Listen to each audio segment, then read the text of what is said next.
You are listening to Scale Your Joy with Kaneisha Grayson, Episode 12, Season 1 Finale. Welcome to Scale Your Joy, the only podcast that teaches high achievers with heart how to craft a life and build a business focused on freedom, joy, self-expression, and social impact. I'm your host, Kaneisha Grayson, a Harvard Business School and Harvard Kennedy School grad, author, essayist, and self-made entrepreneur. I did it and you can do it too. Let's get started. Hello there, you wonderful person, unlike any other ever made. It is Tuesday evening, and guess what day it is that I am recording this? It's 4:20. And no, I am not ecstatic because of the usual reason people get excited about 4:20.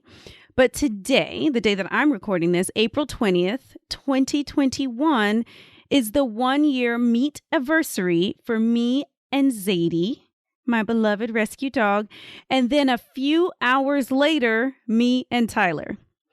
It is mind-blowing and heart-bursting for me to think about how different my life was just 1 year ago.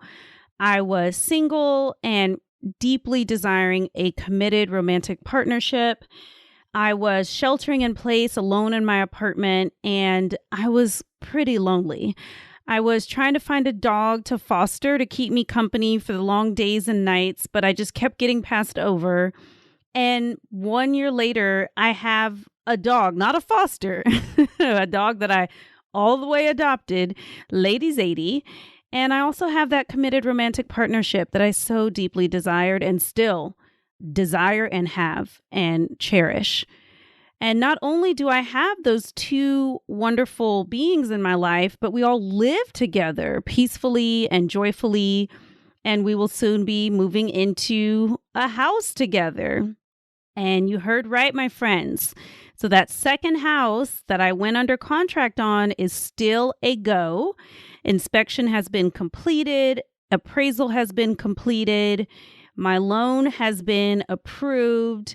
And now all that's left to do, or at least that I know of, is to show up to closing on May 7th, sign a bunch of papers that I will most definitely actually read, and then get the keys to the house. I am thrilled with the look and feel of the house, the size of the house, and the neighborhood. And I just look forward to filling my home, our home, with lots of great memories and hosting lots of friends and family there. Oh, so excited about what is ahead. Before I introduce today's wonderful Season 1 finale episode, I have some reminders for you. This episode is the last episode of this season, but wait, we'll be back. Season 2 will debut on Tuesday, August 3rd. So mark your calendars, ladies, gentlemen, and non-binary folks. We had our 5-book giveaway last episode, but you can still get yourself a free ebook copy of my book, Be Your Own Boyfriend. The way to get it is to leave a written review of the podcast on Apple Podcasts, and then come let us know you did that by filling out the form at scaleyourjoy.com/welcome. If you have already reviewed the podcast on Apple Podcasts and you've already come to scaleyourjoy.com/welcome to fill out that form and let us know, then great. You are all set. We are going to get that free ebook of Be Your Own Boyfriend to you ASAP. And thank you for your review, those of you who have already left written reviews on Apple Podcasts. And thank you in advance for those of you who will. So you have all the way until the beginning of Season 2, which will debut on Tuesday, August 3rd. You have all this time, if you haven't yet, to listen to a few episodes of the podcast, write a written review. You can keep it simple. It can be one sentence, just one sentence you actually mean from your heart, and then come let us know you did so at scaleyourjoy.com/welcome. And that gives us your email address and lets us know you actually left a review. I also want to let you know about an amazing opportunity to interact and get coached by me and interact with other Scale Your Joy listeners live for free. The review crew is my community of listeners who leave a written review on Apple Podcasts. Every quarter, I hold a 2-hour Ask Me Anything Q&A session for review crew members only. everyone who has already left a written review and let us know they did, you are already a member of Review Crew. For those of you who still need to join, you can always find the details on how to join Review Crew at scaleyourjoy.com. I don't want you to miss out on this Q&A session because it is going to be really fun, really helpful. You can ask me anything and I'll be answering your questions and also giving you some coaching. That call's happening this summer, so make sure that you don't miss out.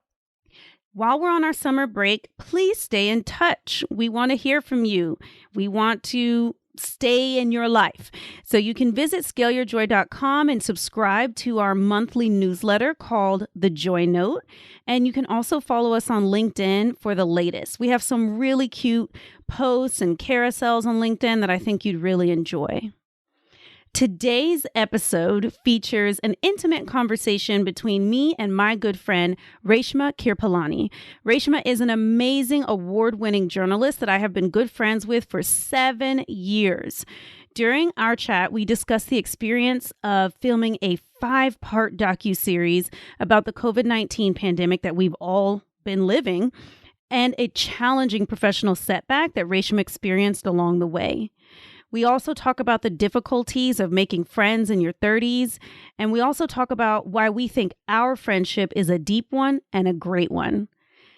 But first, we have our listener spotlight. Today's listener spotlight is from my friend Ina. Ina is a friend I made online during the pandemic, and I'm actually surprised to realize that Ina and I have never actually met in person. So Ina is a kick-ass realtor and entrepreneur in Colorado. We met on a Zoom call in a business coaching program, and we were instant friends. I have a big thank you to give you, Ina, because Ina is the person who gave me a pep talk about not being intimidated by the ultra-competitive housing market in Austin. And she and I kept in close touch throughout my house buying journey, and she has cheered me on the entire way. Thank you for nudging me to move forward, Ina, to get into the market and to claim my stake here in my hometown of Austin, Texas. I am so excited to become a homeowner. I appreciate you, Ina, and I cannot wait to have you come to Austin and host you at my house. Kaneisha Grayson's new podcast, Scale Your Joy, is my new favorite podcast. She is so brilliant and brings to this podcast all of her expertise, both as a successful business owner and as a Harvard Business School graduate, and just really helps people like me who are in business and sometimes don't know what they're doing. Thank you so much.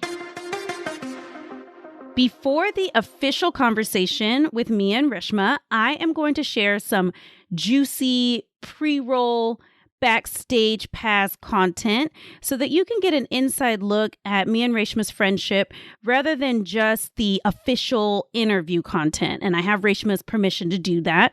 Then we'll go straight into the official conversation. So let's listen to what me and Reshma have to say. Let's start the recording so that we get some of that great pre-roll. Sure. Do it. Yeah. Rapport. The audience loves the pre-roll rapport. They do. They sure do. So I'm wrecked, man. Oh my God. I am so wrecked. I am so fucking wrecked. Wait, you mean, I'm not allowed to swear, aren't I? You can swear. We'll just have to put an explicit. She done made me make my podcast explicit. So one thing that I don't know how much I want to or should or will, I don't know, talk about is, you know what? Yes, let's talk about it. Let's talk about how I got laid off during this series. Oh, absolutely. I mean, I wasn't going to ask you, but now that you bring it up, absolutely. What I do want to talk about from that experience is pushing through it. Mm-hmm. I mean, it's been fucking hell on earth because, you have the whatever graphic language thing already. So I'm just going to say it. It's been hell on earth. Like, it's been so hard. I mean, yeah, it's been insane hard. Like, I probably have slept 2 hours a night for the last 3 weeks, like consistently. You're going to have a nervous breakdown. Yeah. I have brain fog. Like, it's not good. Okay, so I was going to say, Reshma, first tell us about your educational background, college and grad school, and what your career is. Also, go ahead and tell us about your cultural background. Are you Latina? Are you Indian? What is happening? It's an unsolved mystery. I'm a little bit of everything. I hope you enjoyed your salad, Reshma. What was in your salad? I'm going to keep eating though. Is that okay? Because I need to no? Can I not? You're supposed to respect my podcast. No, you can keep eating. I respect your podcast. No, you can keep eating. Tell me what's in your salad. I always talk about what I'm eating on the podcast. So, you know I love food. Mm-hmm. Well, it's not going to sound exciting, but the backstory to the place is exciting. Ooh, it's from a place called Sweet Green, which was my favorite salad place in DC. There's so many salad places in DC, and it was like a challenge to figure out which one was good. Anyways, so it was Sweet Green was the winner, and then they opened one down here in Miami, and I was so excited. Yay! This is literally my treat for working for weeks nonstop is a Sweet Green salad. Man, that is a disciplined person when her treat for working nonstop for 3 weeks is a salad. But the salads are so good. So good. They're so good. So, Reshma, welcome to the Scale Your Joy podcast. Thank you. Happy to be here. Tomorrow is your birthday. Happy early birthday, my friend. Yes. Thank you. My big birthday day. Your big birthday day. So, Reshma, we were doing the math before, and we think that we met in November 2013, which means we have been friends for over 7 years. Yeah. And so we met at a book club meeting in Austin, and we became fast friends. I remember looking at you and thinking, well, first of all, I noticed how petite you were. I was like, she's so little. And then, honestly, people tell me, I think people are shocked when they meet me, and because I've had a lot of people when they meet me say you're so small. Yes. People always think that I'm taller than I am. I guess because we both have big personal presences. Mm-hmm. But yeah, I was like, oh, she's so small. And I was like, what is her race? Is she Latina? Indian? What's happening? Yes. I don't know what's happening, but I want to be her friend. So, Reshma, actually, just because on Scale Your Joy, I love the diversity of my listeners, the diversity of our guests. Go ahead and actually tell us a little bit about your cultural background. Are you Latina? Are you Indian? What is happening? Actually, I don't know. It's a good question because technically I am from Latin America. I'm from Suriname, which is a country in South America. Who knew? I was born there. My family lives there. I'm of Indian descent. So my grandparents immigrated to Suriname, and that's where my dad was born, and that's where I was born. So I'm West Indian. Oh my goodness. I got me the off-brand Kamala Harrison. Yes, you. Isn't it Kamala? Kamala Harris. Okay, that's I mean, where was Harrison? Kamala Harris. Don't put that in the podcast. Wow. Okay, I haven't slept in a very long time. But her name is confusing to me because in the Indian culture, her name is Kamla. It's very weird for me to see her name and then I always forget how to pronounce it because but I think you're saying it right, Kamala. Does she say Kamla? I'm not sure. I don't watch TV. I literally don't watch TV. I only watch Kamala Harris. I don't know. I watch things like Netflix, Jenny, and Georgia. I completely discredited myself before I even started. We're leaving all of this in, just so you know. So you're not the same as Kamala Harris because she's Black and Indian. That's correct. I mean, I'm fully of Indian descent, I guess, but my dad is born and raised in Suriname, but he is also of Indian descent. So my dad is Indian Surinamese. And I guess so you're like Kamala's cousin. And what I also think is interesting is you are of Indian descent, but now that part of India is Pakistan. That's correct. Right. Yeah. So what? Yes. Yeah. So I'm every immigration story that has ever existed. All of them? Wow. All of them. Because so my ancestors are from the part of India that is now Pakistan, and then they immigrated to Suriname, and then I immigrated to America. Okay, there we go. That's Not amazing. complicated at Yeah, all. it's not at all. That was great. Okay, so also, Reshma, please tell us about your educational background, where you went to college, where you went to grad school, what you studied. Tell us about that. I went to University of Miami for undergrad. I graduated with a degree in communications, and then I went to University of Texas for my graduate degree. I graduated with a degree in photojournalism, a master's of photojournalism. So, Reshma, you are definitely a person I think of who considers their career as a calling. I would love for you to just tell all the listeners what your career is and how you think of it as your calling. And don't talk about the awards yet, because that comes later in the interview, because it's a whole thing. Well, yes, the awards are not part of my calling. So I'm a video journalist. I'm a journalist. I am a journalist. Yes, that is my calling. So I tell stories using a camera. Yeah, I came to it honestly. I didn't know anything about journalism when I was an undergrad. I got a degree in communications, but I had no idea what that meant. I got a job at a small community newspaper. That was my first job out of college. And I was actually a graphic designer for them. I would design the paper daily, and it was super boring. Like I was like, there's something else here. So I started taking pictures for them, and then I started writing a weekly column for them. And I realized that I actually enjoyed producing the content for the paper more than I liked producing the paper. So it kind of went from there. I moved back to Suriname after that job. I worked for a nonprofit, and then I applied to grad school when I was in Suriname. I took the GRE in Suriname and got into UT, went to UT. I think the best part about graduate school is that it allowed me to, I realized that I'm, I guess, not terrible at this. Like I didn't have any formal training with like storytelling or journalism before graduate school, but somehow I was like pulling it off. So that was like, oh, that's a skill I guess I have.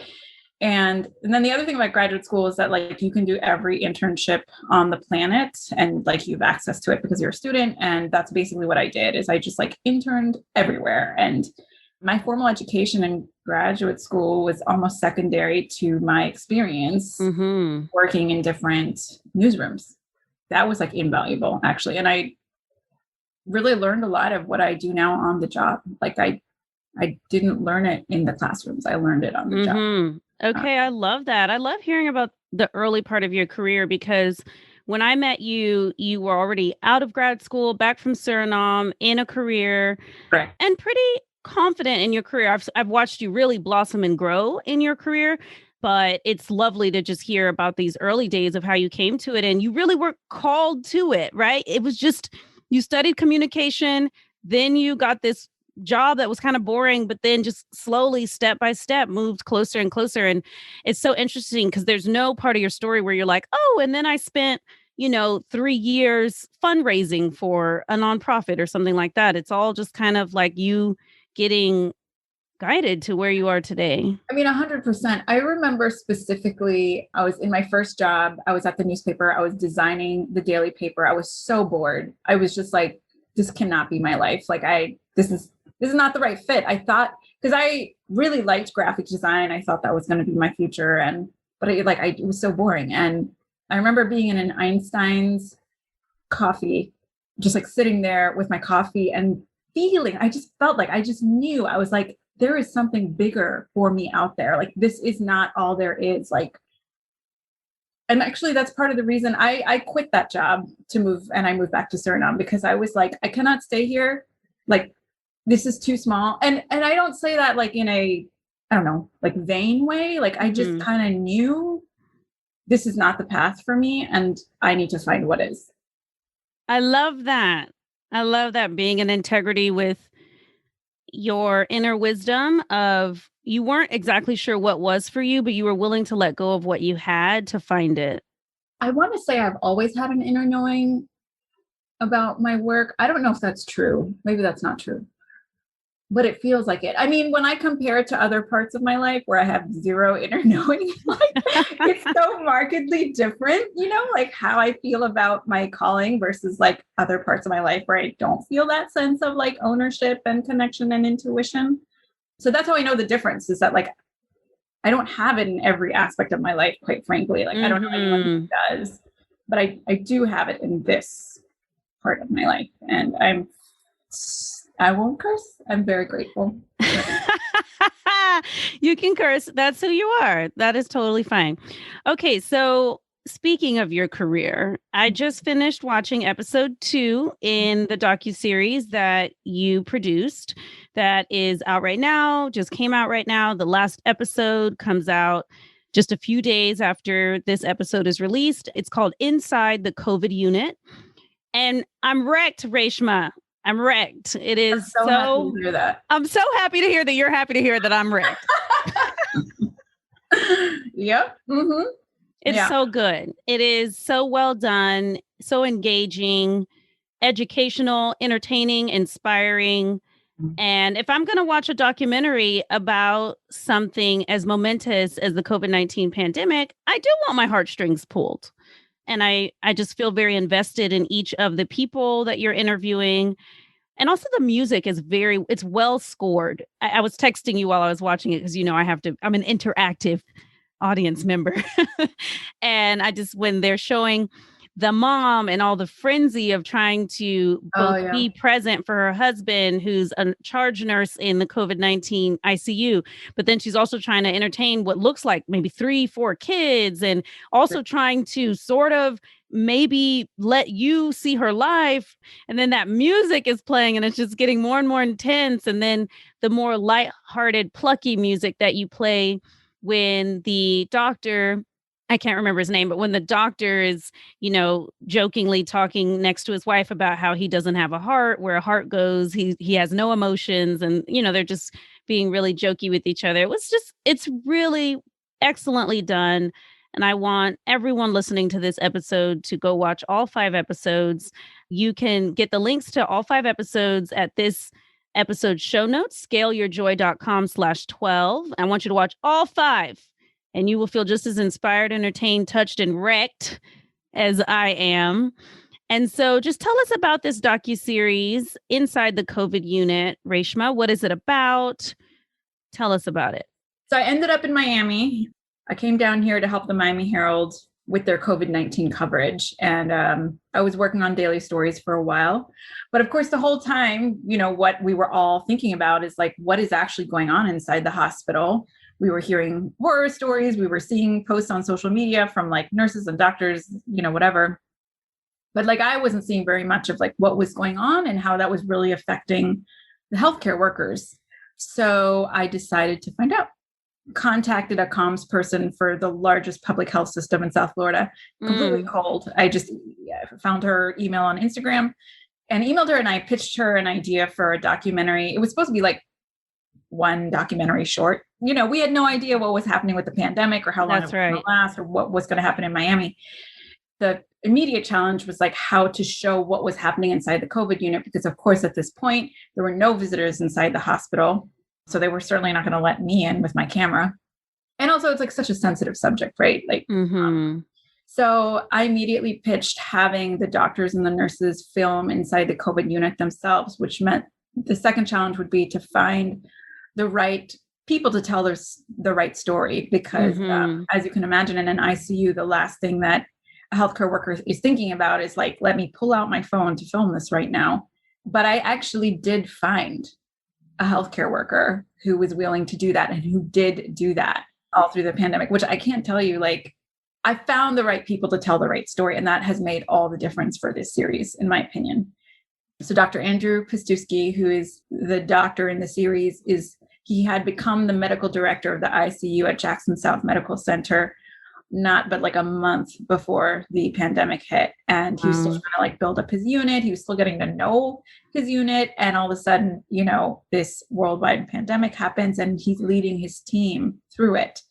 The first time I met Andrew, I knew that he was going to be one of the characters in the show because he's so hilarious. Yes. Like, he's so fucking funny. Like, I do pre-interviews with them, and I just could not stop laughing. And I was like, yes, yes, yes. Like, let's go. Let's find the next person, because I wanted to feature a doctor and a nurse. I wanted to make sure I included multiple voices in terms of like people of color, people who represent Miami culture. Anyway, so he told me about Julio, who was a charge nurse, who was living away from his family at that point, Cuban-American family, deep Miami roots.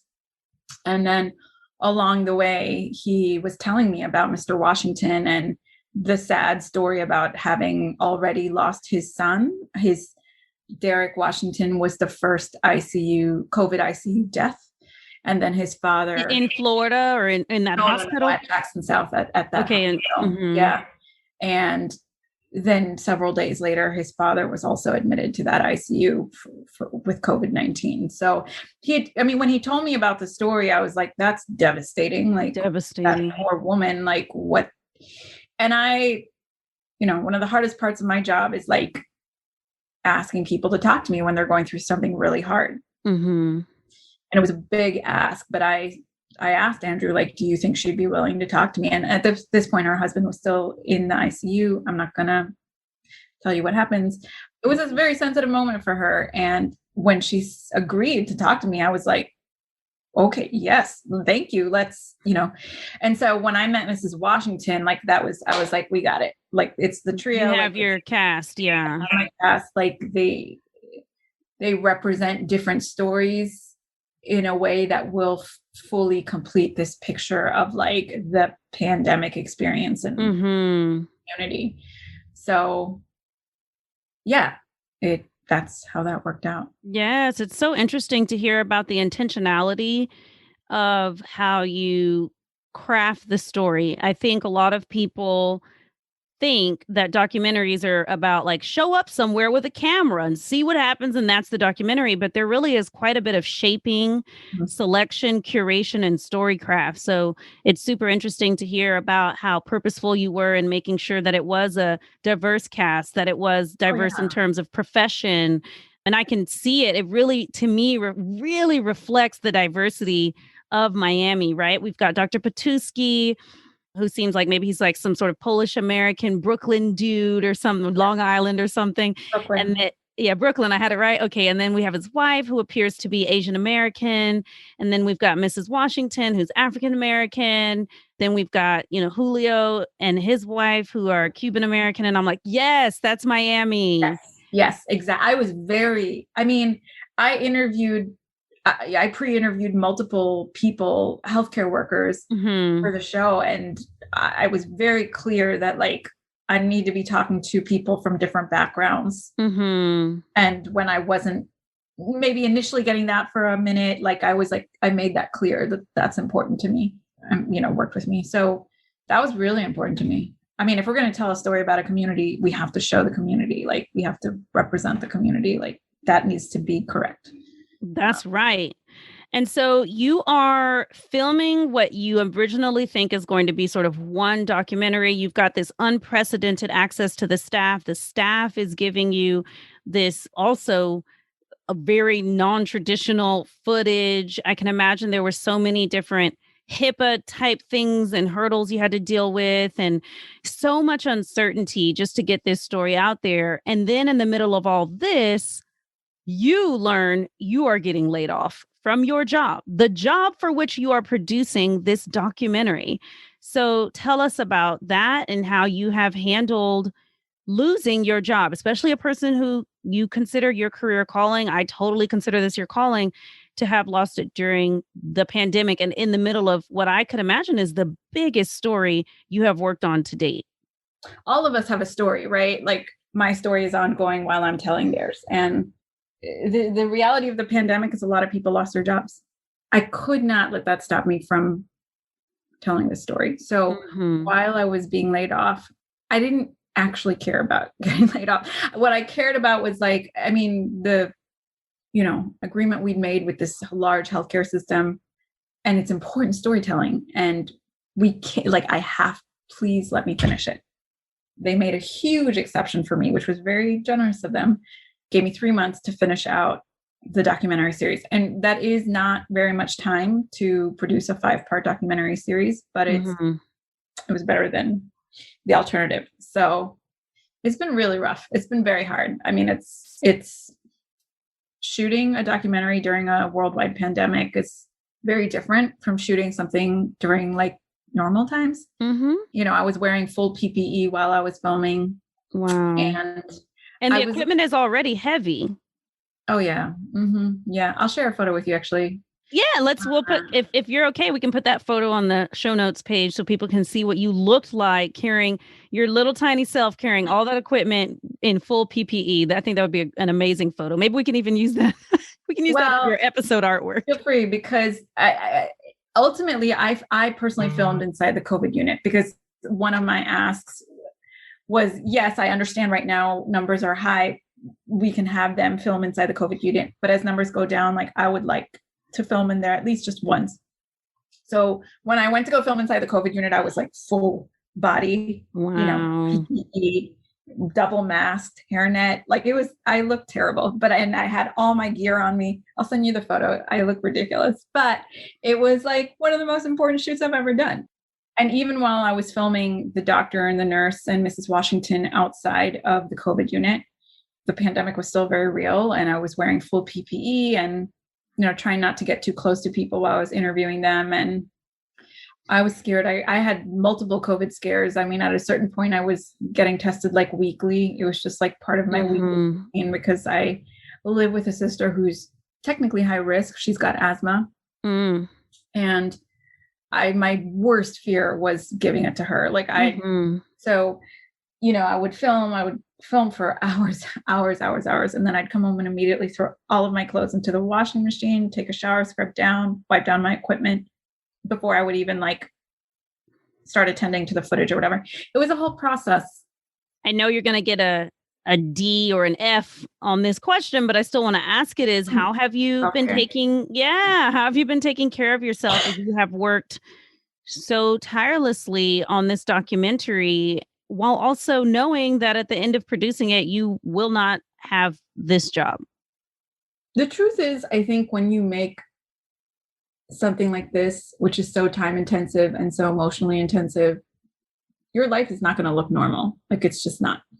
Like you're devoting yourself to something bigger than yourself. So, you know, it's Eat, Sleep, Breathe, the series. And I haven't slept very much in a long time, making sure I'm still reaching out to friends, like my support system. And while I don't talk to you very much, you know, probably in the last couple of months, like it still makes a huge difference to know that you're there. And there's just something about not being alone, you know, when you're working on something so hard that helps you keep going.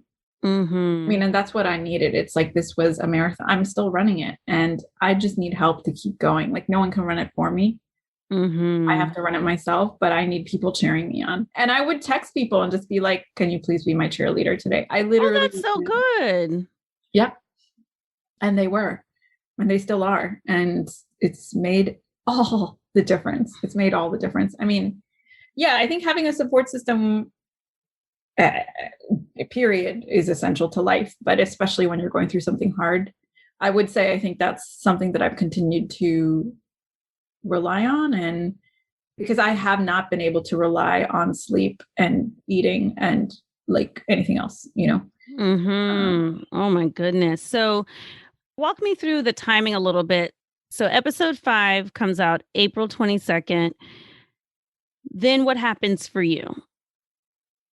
I catch up on all the sleep I haven't had for a long, long time. And then I figure out my next move.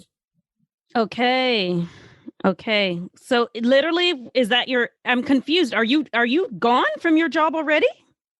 Tomorrow is my last day of work. Tomorrow? Your birthday is, oh my goodness. It's your birthday and your last day at work. Well, that's a lot of feelings.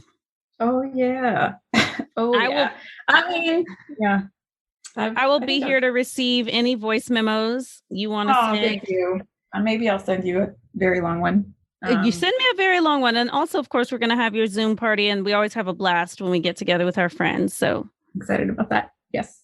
Yeah, so let's talk about our friendship. A lot of people have an idea that it's really hard or maybe even impossible to make new friends as an adult in their 30s. And I agree with that. okay, you agree with that. So talk to us about why you think it's hard, and then let's talk to them about how we were able to actually become friends. So why is it so hard? I'm 37. Are you about to turn 37? Mm-hmm. We is old. Mm-hmm. Okay, so why do you experience it as hard to make friends? I mean, I don't know that it's hard to make friends. I think it's hard.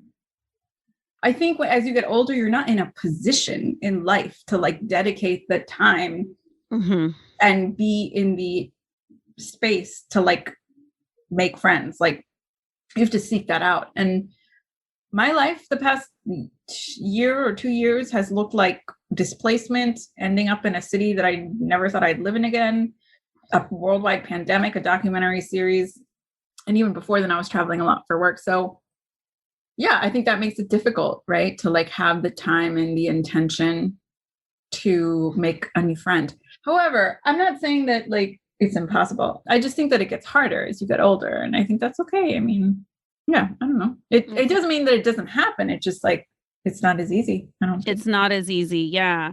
And so even though we probably only have a phone call, let's say once a month, and we'll talk for like an hour and 40 minutes once a month.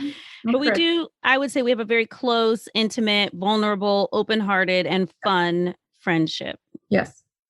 And so what would you say helped cultivate those qualities in our friendship and keeps our friendship on that deeper level versus like that surface level check-in friendship or like activity partners or just call each other when we're bored friends? I don't know. Maybe this is the wrong answer, but like I feel safe with you. I feel like you're a safe, honest person. And like I think we just like click on a lot of levels without really even needing to try. Like I think our personalities complement each other in a way. And we have enough in common too. Like I think we're both kind of introspective, deep. I don't know. We're just like thinkers, maybe. You know? So and feelers for sure. And feel. Oh my God, yes. Yeah. And feelers. That's big feelers. And you're safe to feel my feelings around. Honestly, that's the answer. That is why I think our friendship is like, I don't know, so special. Some things that come to mind is I think that we both extend quite a bit of grace to one another and in friendship in general. So, for example, like I absolutely knew you would be late to this interview, and I absolutely knew I would be late. It was like, fine, you know? I don't even know that I thought about like, oh, she will be eating. It's not even a thing. I'm like, you know, Reshma's busy. I'm busy. My team knows I show up to almost every meeting frantically eating an apple or whatever. But I think that that's really important. We have lost some shared friends. And I think one of the things we didn't have in common with some of the friends or the friend we lost, she didn't die. She just is not our friend anymore. And then other friends that are not my friend anymore is to me, a low tolerance for imperfection. I think that's a line we're constantly walking, right? Like with all of our relationships, like we're all imperfect and I don't know. Yeah. And so one thing that I've learned from you is the importance of persisting when working on a big, exciting, ambitious project and to understand that like the work that one does, especially if it's creative work, like for me, this podcast, it's often a labor of love. It's not actually about it being fun all the time, or even most of the time. It's about the story you want to tell, the content you want to produce, the legacy you want to create, the people you want to educate or inspire. And so I just really appreciate that about you. And that is something I've really gotten to see you demonstrate over and over and over again in our friendship, is just like a commitment to the work or to the craft or to the story, even if it does mean that temporarily self-care goes by the wayside, but it can only be temporary. Yeah. So I'm just curious, what is something you've learned from me in our friendship? This is not the answer you want. I feel like, I don't know, sometimes you need like a friend you can be completely inappropriate with. I feel like just like the honesty, it's like, okay. I thought that was going to be your answer, like something like sex. Like I was going to say like all the sex stories you've ever told me. Like, I'm like, I kind of don't want to know that, but also it's so like nice that we can talk about that. There aren't very many people I can talk to about that stuff, and I don't know, just like a level of comfortability, like between us. So anyways, the question was like, what have I learned from you? I think it's like, it's okay to be yourself. Like it's just okay to be yourself, like whatever that looks like. And it doesn't have to fit a mold. And it's like, it's great if it's outrageous. I mean, it's just the way it's just like, celebrate who you are. Like that's, yes. Yes. No, I love it. Okay, so as you know, one of my favorite things to do in my friendships is to speak blessings into my friends' lives based on the wonderful qualities that I see in them. And when we were early in our friendship 7 years ago, I constantly and repeatedly told you that you would win an Emmy one day.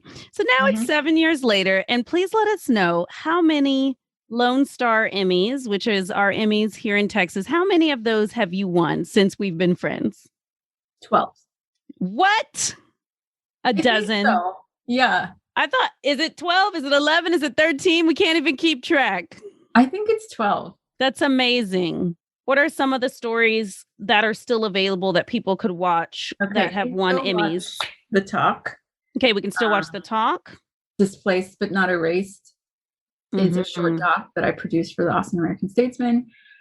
I can't remember the names of all of these stories, honestly. Can y'all imagine winning so many Emmys? You can't even remember the names of the stories that won the Emmys. 12, y'all. So we'll give Reshma time offline to get them together, the ones that we can still watch. And we can have a little Scale Your Joy virtual independent film festival where we'll list all of them. People can watch them. People can write in and say which one is their favorite. It's a great thing to do, especially because this is our season 1 finale. People are going to be missing Scale Your Joy, looking for the next thing that they want to spend their time with. And I think there's nothing better than lots and lots of Reshma's pieces. So we'll list those on scaleyourjoy.com/12. Also, just wanted to take a minute to just have some joyful reminiscing of a few years ago when I got to be your date to the Emmys and how much fun we had. Yeah. Yeah. That was super fun. I think that was one of the years where I won 4. Yeah. You kept having to go on stage. It was so great. And you ran out of even things to say in your speech because you go up there and you can do a thing every time. But what do you say on ceremonies are so long, man. By the time you win the 4th one, it's like, they are, but they fed us well. I think it was an open bar too, so we had a great time. If it wasn't an open bar, we treated it like an open bar. It was a lot of fun. Yeah. Wonderful, wonderful. So, Reshma, I love to speak blessings into my friends' lives, so I would love for us to wrap up your interview with me speaking some blessings into your life. Yes.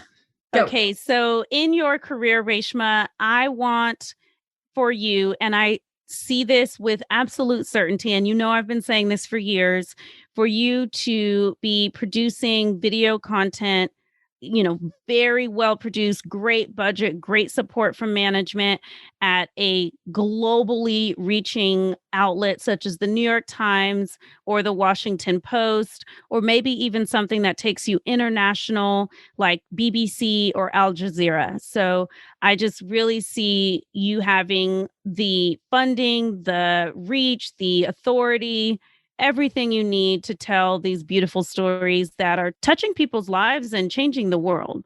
And so that's what I see for you in your career, and that's what I bless you with.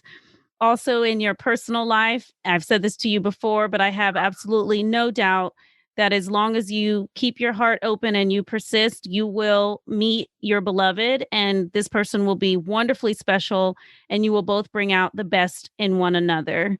And so those are just 2 blessings that I don't just hope for you, I know will happen for you as long as you just keep taking chances and risks and putting yourself out there in the world. Oof, thank you so much. Thank you so, so, so much. You are so welcome, my beloved Reshma. I will actually see you in 10 days. Oh, yeah, that's right. Yeah. So I'm coming to Miami. Wait, I want to say one last thing. Yeah, say one last thing. Close us out, Reshma. Well, no, this is not going to close us out, but you also spoke another blessing into my life, and I can't stop thinking about it. Tell us. What was the other blessing I spoke into your life? Well, it hasn't happened yet, but anyways. Yeah, maybe we should just say it. And if it happens in 10 years. Go ahead. I don't know what it is. The Pulitzer, right? Yes. Absolutely. Yes. I won a Pulitzer by the time I was 50. And you said in your message, if you think 50 is too old, you're being selfish. That's right. And you will win a Pulitzer by the time you are 50. That's a really long time away. And then you said, don't be selfish. I was like, okay, I won't. That's right. I cannot wait. You will. And then I'll get to say, I was right.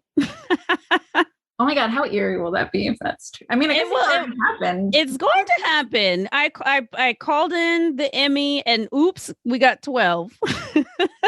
So get ready. I'm ready. I love you, Reshma. I love you too. Thanks for having me on. This was fun. Absolutely. Okay, I hope you enjoyed that conversation. I hope you had fun listening to me and my good friend Reshma interact and sharing our thoughts and our feelings and just being there for each other as friends. It is time for your joy work. For your joy work this week, I want you to journal, doodle, and noodle on the following. 1, I want you to evaluate your current friendships. Is there a friend with whom you'd like to deepen or reinvigorate the friendship? What is one imperfect action you could take to reconnect with that friend or to connect with that friend in a deeper way? Number 2, when you look at your current friendships, I want you to see if you have a friendship where you feel like one of you is putting in way more effort into maintaining the friendship than the other person. And maybe it's you putting in more effort or maybe it's them. What is one tiny action you could take to help move that friendship and that level of effort to a place of better balance? Is there something you feel you need or want to say that you haven't shared with that friend? Your third assignment for your joy work is focused on the pandemic. The last 12 months have been devastating, chaotic, and scary for so many people, for all of us. But there have also been moments of joy within it all. And so I want you to journal, doodle, and noodle about a few of the joyful memories you've experienced in the last 12 months.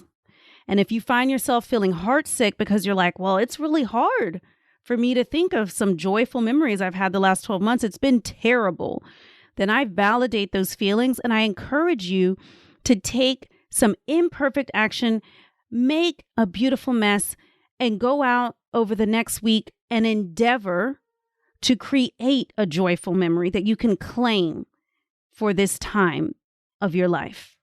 Okay, my joy friend, that wraps up episode 12, the season finale of season 1. I look forward to chatting, laughing, and journal, doodling, and noodling with you in August. Loved what you heard in this episode? Then you've got to join the Scale Your Joy review crew. It's my community of followers and friends who have left a review on Apple Podcasts. Every quarter, I host a 2-hour Ask Me Anything coaching call for review crew members only. Come to scaleyourjoy.com to learn how to join the review crew and get more tools for charting your own path and scaling joy.